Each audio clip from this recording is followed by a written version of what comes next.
Me chamo Lair Tereza Vidal da Silva, sou uma mulher negra, eu tenho 71 anos, uso meus cabelos carapinha presos no alto da cabeça, uso uma roupa estampada e tenho por altura 1,49 m. E inicio a minminha fala, assim depois de me apresentar, inicio minha fala contextualizando o nosso espaço, né? Onde estamos produzindo estas falas. Então nós estamos em território negro, não é? Esse espaço é um território negro. Hoje Praça José Bonifácio.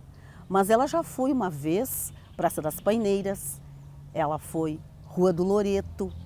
E aqui neste espaço, como território negro, nós tivemos o então Mercado Público, demolido em 1958.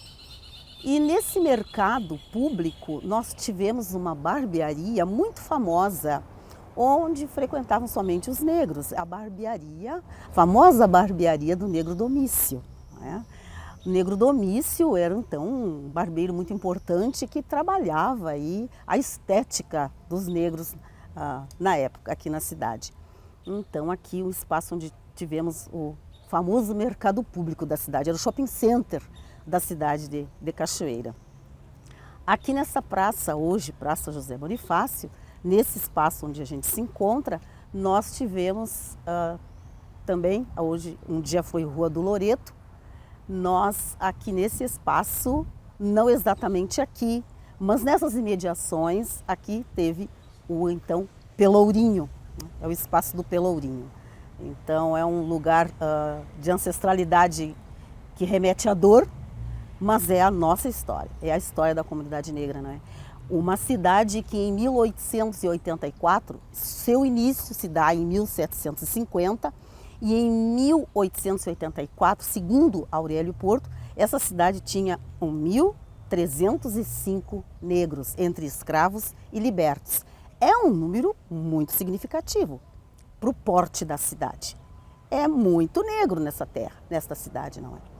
Tendo em vista, não é, ser uma cidade de charqueadas. E esta comunidade negra, houve um tempo em que tinha uma prática que nós chamamos quicumbis. Essa prática não é só uma prática de negros de Cachoeira do Sul, negros escravizados em Cachoeira do Sul. Mas se nós chegarmos no Paraná, tem histórias de quicumbis no Paraná, temos história de quicumbis em Santa Catarina também. Há muitas variantes para esta manifestação. Então, quicumbis é uma manifestação essencialmente negra, pertence à comunidade negra, é uma manifestação cultural, religiosa da comunidade negra. E conta a história que eles vinham, os negros então vinham do Alto do Amorim, que é uma região onde vai localizar-se mais acima então as charqueadas, a charqueada Paredão, que envolve mão de obra escrava, negra, não é? E os quicumbis, então, era um cortejo com conto de uma epopeia, um embate, é uma manifestação cultural, é uma manifestação religiosa, sempre com devoção a um santo, e conta a história que havia dentro desse conjunto, desse grupo que formava os quicumbis, esse grande cortejo festivo religioso, cultural, 5 elementos importantes. E quem debruçar-se sobre o jornal O Comércio, que circulou na nossa cidade até os anos 50, enfim, vai encontrar relatos dos cortejos de quicumbis. E ali nesses relatos aparece que não existia quicumbis sem a presença desses 5 negros, que eram os grandes mentores, os grandes animadores dos quicumbis em Cachoeira do Sul. E entre eles destaca-se a famosa Negra Bárbara. E o escritor a descreve como uma negra belíssima, extremamente articulada, liderança de uma fortaleza sem par.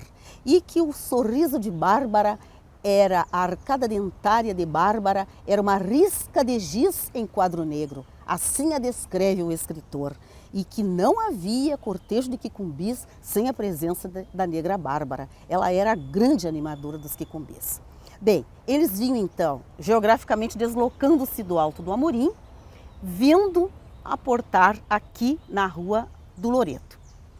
Suas roupas coloridas, instrumentos musicais, suas rezas, suas ladainhas, seus louvores, e sempre o quicumbis era dia 6 de janeiro, dia de Reis. Então, um cortejo que ocupava uma data litúrgica católica, não é? E ali os negros, então, com suas roupas coloridas, seus instrumentos musicais, seus cantos, e sempre pagando promessas também. Nas outras cidades aparece a manifestação de pagamentos de promessas no espaço de quicumbis. E pelo que consta ali no Jornal do Comércio, a cidade esperava, aguardava esse cortejo. Isso era muito celebrado, era muito comemorado. E não havia esse sentimento, negro não pode. Não, esse espaço é nosso e nós podemos. E a cidade apreciava, se encantava, se debruçava sobre aquela manifestação. Aquilo era aguardado, de ver os negros, os quicumbizeiros, desfilarem nos seus cortejos coloridos, animados e festivos e alegres.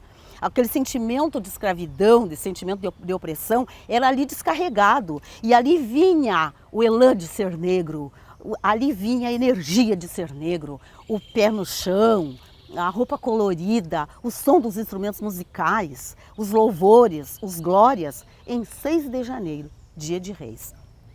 Mas antes, eles costumavam passar pelas casas abastadas da Rua do Loreto para marcarem a chegada.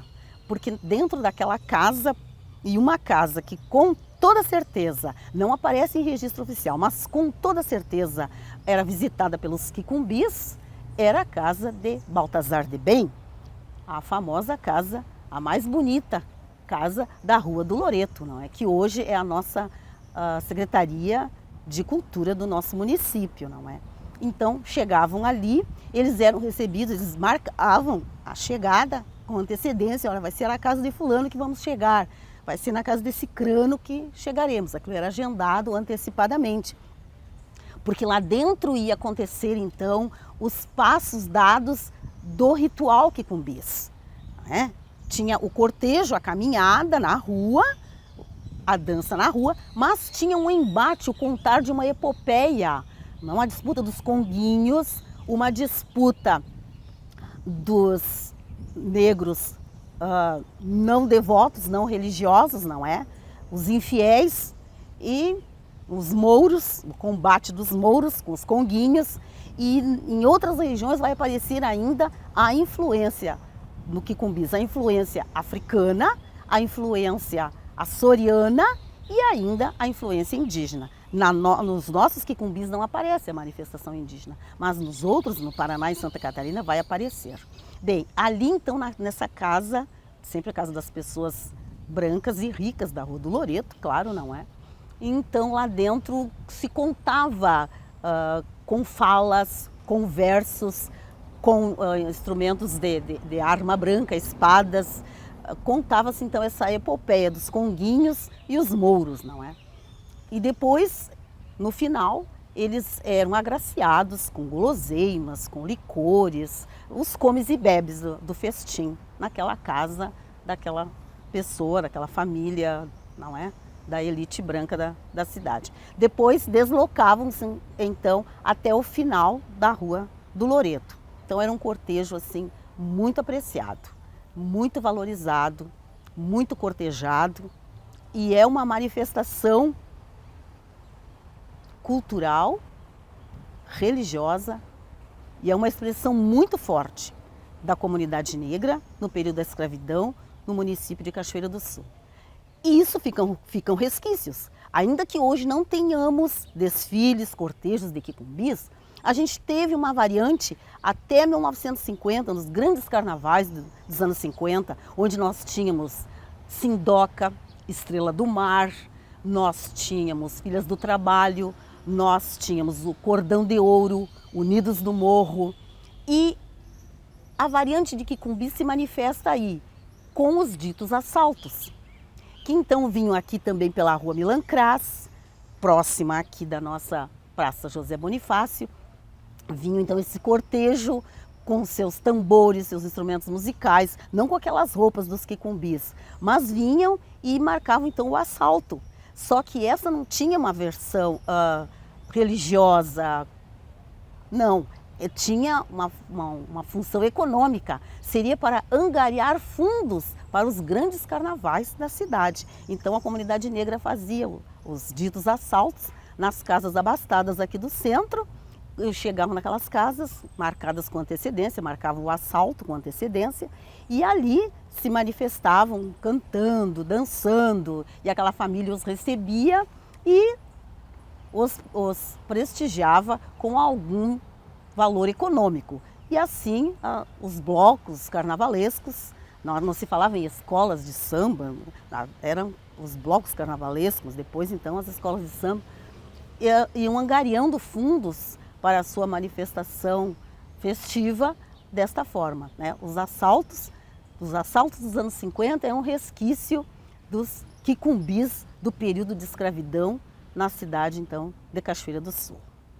Assim eu quero concluir a minha fala deixando esse registro, trazendo viva a memória dos nossos ancestrais, da ancestralidade negra de Cachoeira do Sul, desde ocupar esse espaço de território negro para fazer esse relato, para dar essa contribuição e na certeza de que nossa ancestralidade se manifesta com muita alegria, porque está presente nesse espaço físico aqui, a nossa ancestralidade africana. E também tendo em vista a época em que estamos fazendo essa fala, não é? A época de manifestação cultural carnavalesca. Nós estamos em dias de carnaval, em festas de Momo, que a festa de Momo não é criação africana, mas ela toma ares negros e se fortalece e se protagoniza desta forma muito diferente das máscaras de Veneza. Quando os negros põem a mão e tocam o carnaval, dito europeu, dá a ele esse toque que o transforma na mais bela festa do planeta Terra. Não existe outro igual. Então esse documentário está sendo feito exatamente nas festas de Momo. Então que seja uma grande celebração da nossa ancestralidade africana. E espero ter contribuído para o fortalecimento do nosso protagonismo negro, nosso protagonismo cultural, nosso protagonismo econômico e nosso protagonismo étnico para a nossa nação brasileira.